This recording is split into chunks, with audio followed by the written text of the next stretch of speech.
Political and News Speech title. President Trump participates in a Kennedy Center Honors Medal presentation tonight. We gather at a remarkable crossroads in American culture, one where politics, art, and public memory intersect. And before we begin, let me offer you something to hold on to. What happens in rooms like this often tells us more about America's future than any ballot box or press conference. That is the hook, the lens, and the challenge through which we must understand what it means when President Donald Trump steps into the historic space of a Kennedy Center Honors Medal presentation. Ladies and gentlemen, friends, colleagues, and fellow observers of the American story, thank you for joining me. This moment isn't merely ceremonial. It is symbolic. It is cultural power meeting political power. It is the stage where the arts, our collective emotional archive, interact with the executive authority of the United States. And it is here that we must ask not just what is happening, but why it matters. For decades, the Kennedy Center Honors have served as a sanctuary for artistic excellence, a place where political divisions stazovat lisinthiriand, where the nation's most accomplished creators receive recognition for shaping the soul of America. But when a president participates in such a ceremony, the event becomes more than applause and medals. It becomes a reflection of how leadership aligns itself with creativity, expression, and the cultural pulse of the nation. As President Trump walks into that room, every camera turns, every expression shifts, and the air tightens just a bit. Not because of controversy alone, but because every presidency changes the meaning of these traditions. The presence of a president does not just elevate the honorees. It redefines the moment in a political era already marked by intensity, division, loyalty, and spectacle. The question is not whether President Trump belongs here, he does, by virtue of the office, but rather, what does his participation mean for the intersection of politics and culture today? To understand this, we must recognize something deeper. Artists do more than entertain us.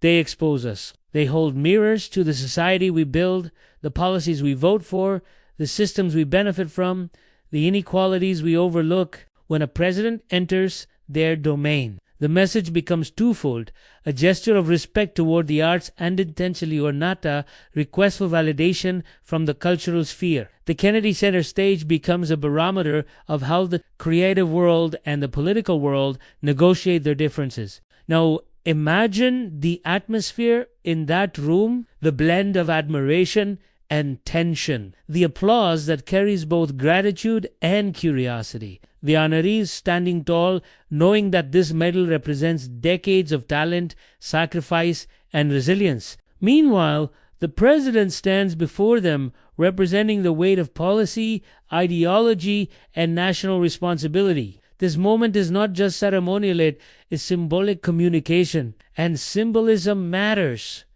because when culture speaks, nations listen. When the arts shift, societies shift, and leadership understands that aligning with cultural institutions is a powerful political message. President Trump's participation signals that the arts remain a vital piece of American identity. Even in times of disagreement or polarization, it signals that despite the divides in our public discourse, moments of national celebration still demand recognition from the highest office. But let's be clear, ceremonies do not erase conflict. They do not rewrite history. What they do is frame it. And tonight's ceremony frames a narrative of American identity in transition. We are witnessing a moment where artistic giants receive medals from a president who has shaped global headlines and reshaped political norms. Whether you support or oppose his policies, the interaction between presidential authority and artistic achievement reminds us that the cultural heartbeat of this nation is stronger than any election cycle. What we must take from this event is not simply whether the applause was loud enough or the speeches long enough. What truly matters is understanding how culture and politics continue to influence one another. This is not a passive relationship. It is a dynamic struggle for influence, meaning, and national direction. And tonight's ceremony is a microcosm of that ongoing negotiation. As we close this reflection, let me leave you with the final hook one. Simple idea. If you want to know where a nation is headed, watch not only its politicians, but also its artists. Watch where they stand, how they respond, and how they are honored. The Kennedy Center honors are not just medals, they are cultural milestones. And tonight's milestone reminds us that America's identity continues to evolve in the tension-filled space between artistic truth and political power. Thank you for being here, for listening, and for engaging with the deeper meaning behind this moment in American cultural history. May we continue to question, observe, and participate in the ever-changing story of this country. Good night. The true power of this moment lies in understanding that the Kennedy Center honors are not just an artistic celebration, but a stage where cultural authority quietly negotiates with political authority. And that intersection tells us more about America than any press briefing or policy announcement ever could. When President Trump steps into this ceremony, he is not simply attending a performance or greeting honorees. He is entering an arena that shapes the emotional, creative, and symbolic core of the country. And here is the hook that reveals the significance of this point. If you want to see where political power tries to align itself with national identity, watch where presidents choose to stand when culture is speaking. The ceremony becomes meaningful precisely because it forces two kinds of influence to occupy the same space. On one side, you have political power, structured, formal, backed by institutions, elections, and constitutional authority. On the other, you have cultural power, which operates on emotion,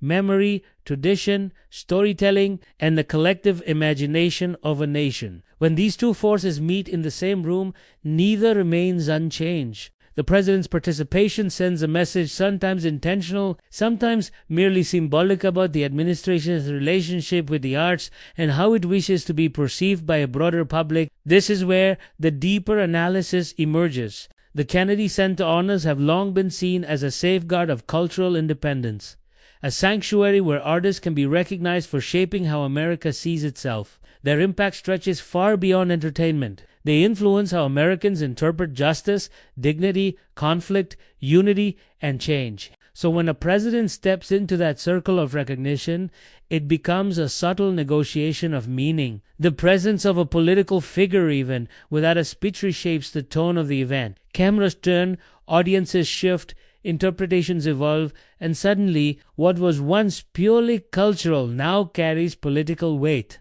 That is the hidden dynamic that makes this moment so compelling. An important element at this point is understanding that political leaders know the value of cultural legitimacy. They know that the arts can reach people in ways that policy cannot, through emotion, inspiration, and imagination. And because of that, any president who attends a cultural institution is not merely showing respect. They are participating in a powerful exchange. They are implicitly stating, this artistic space matters.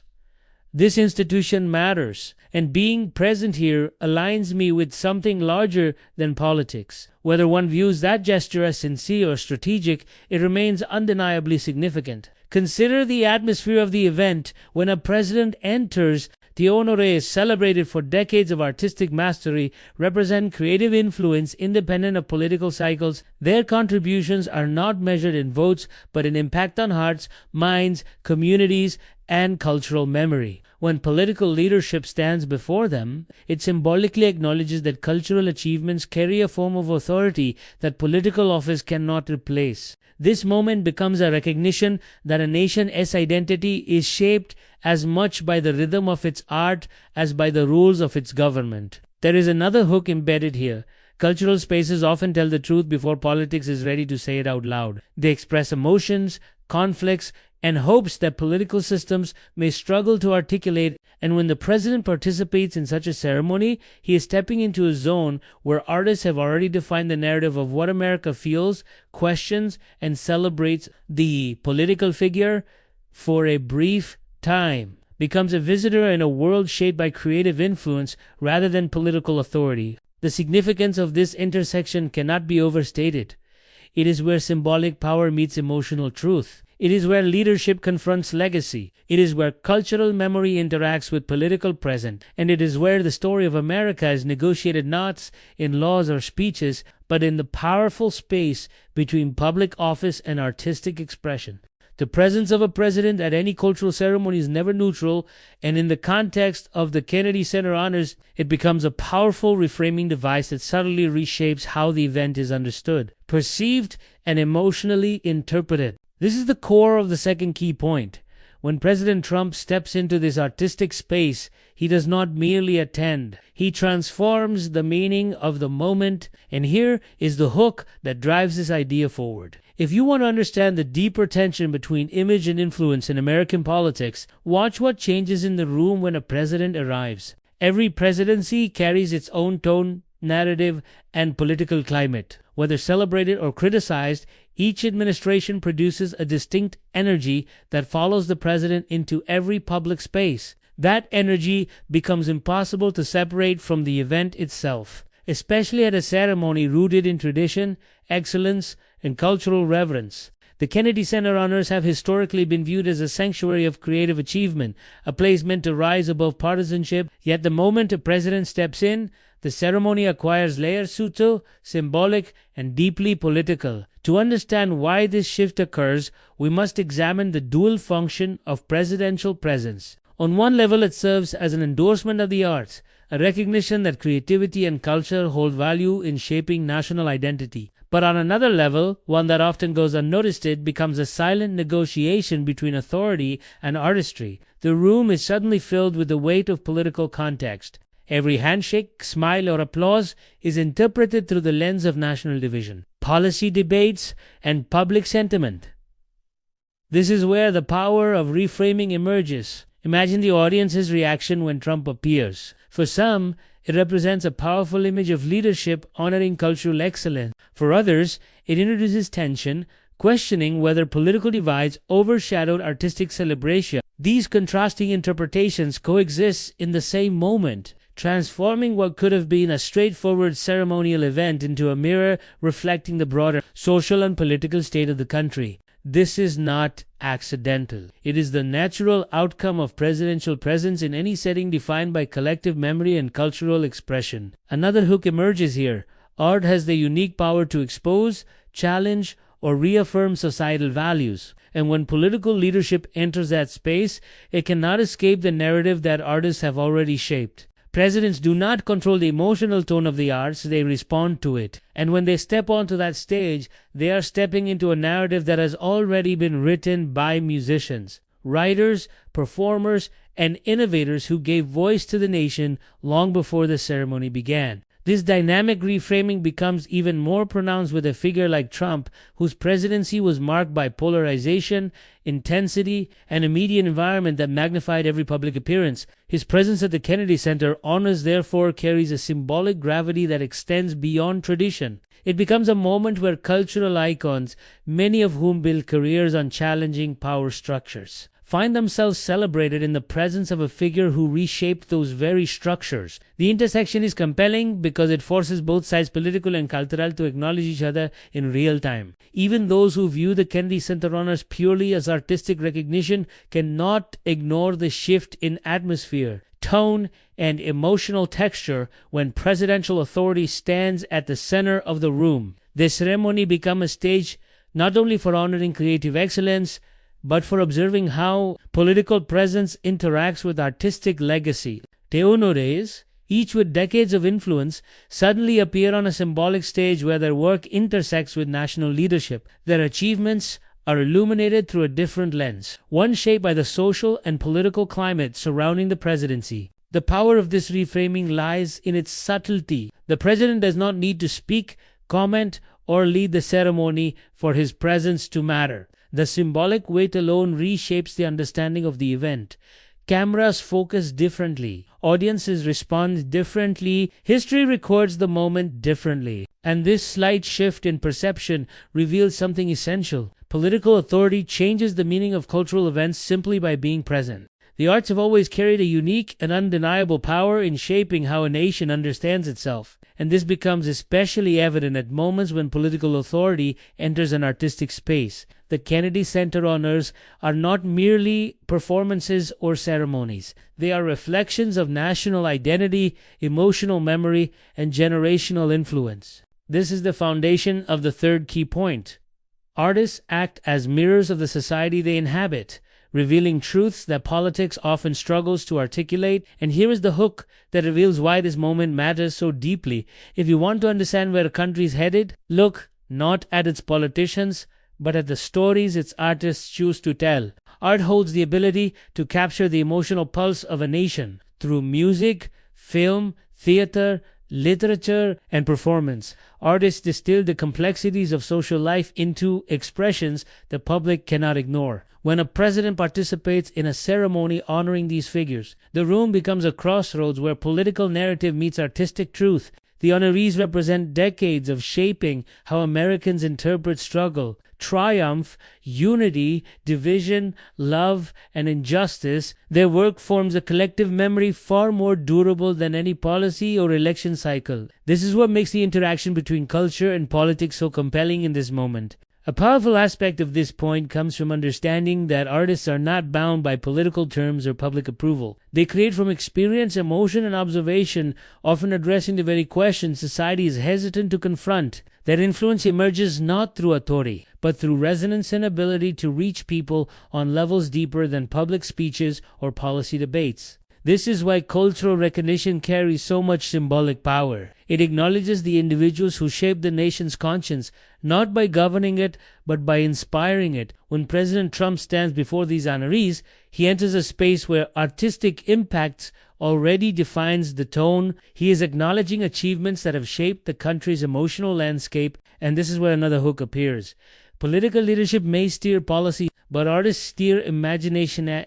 Imagination builds the future before politics catches up. The ceremony reveals how the arts quietly influence the direction of national identity long before political leaders react to it. This influence is not abstract. It is visible in how societies respond to cultural shifts. A song that becomes an anthem, a film that defines an era, a performance that challenges expectations.